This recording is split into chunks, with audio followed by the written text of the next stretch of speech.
Vous êtes-vous déjà demandé ce que donnerait l'hybridation entre un tracteur et un kiwi d'Australie? Bon, moi oui, et ça donne un concept très chelou que je n'ai jamais réussi à vendre.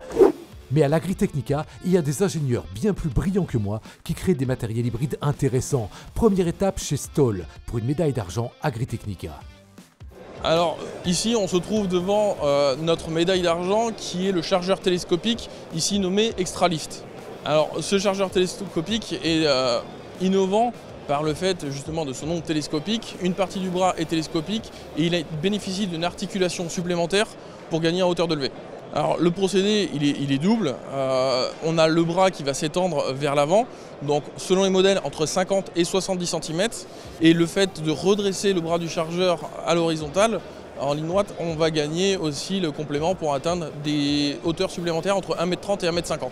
Alors cet outil va répondre aux besoins, on va dire, occasionnels des éleveurs qui hésitent entre prendre un télescopique et conserver un tracteur.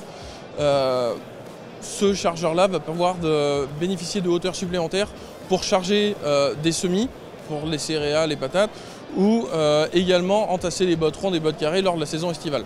Alors ce chargeur-là, pour le moment, est en version prototype ici derrière. Il a travaillé sur bord d'essai. Après le salon, on va lancer les tests en dynamique. Et à l'issue de ces tests dynamiques, on va affiner le produit et prévoir sa commercialisation qui devrait débuter sur 2024, début 2025.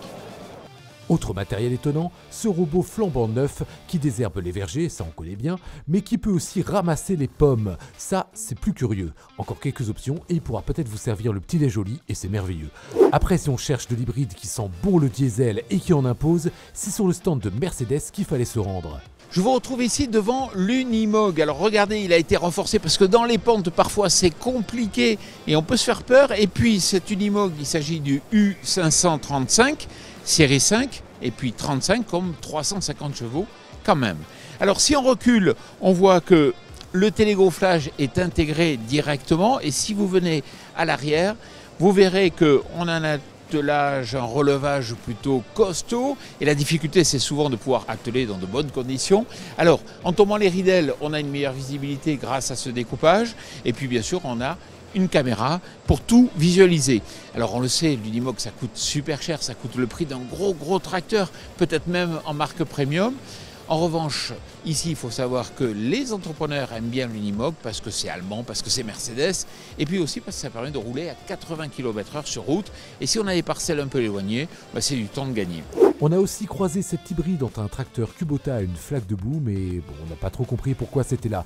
Mais ce qu'on a vu, et qui est assez fascinant, c'est que si l'Agritechnica a les yeux rivés vers le futur de l'agriculture, ça n'empêche pas d'avoir une tendresse, voire un véritable culte pour les reliques sacrées du passé, les vieux modèles, grâce auxquels tout a commencé. Et c'est peut-être là qu'on trouve l'hybridation la plus touchante, si ce n'est la plus intéressante, celle d'un regard empreint de nostalgie vers les pionniers et d'un autre plus assuré vers ce qu'il reste à construire. Et voilà, nos débriefs quotidiens de l'Agritechnica sont terminés. On se retrouve demain pour le feu d'artifice final, notre Power Boost spécial Agritechnica.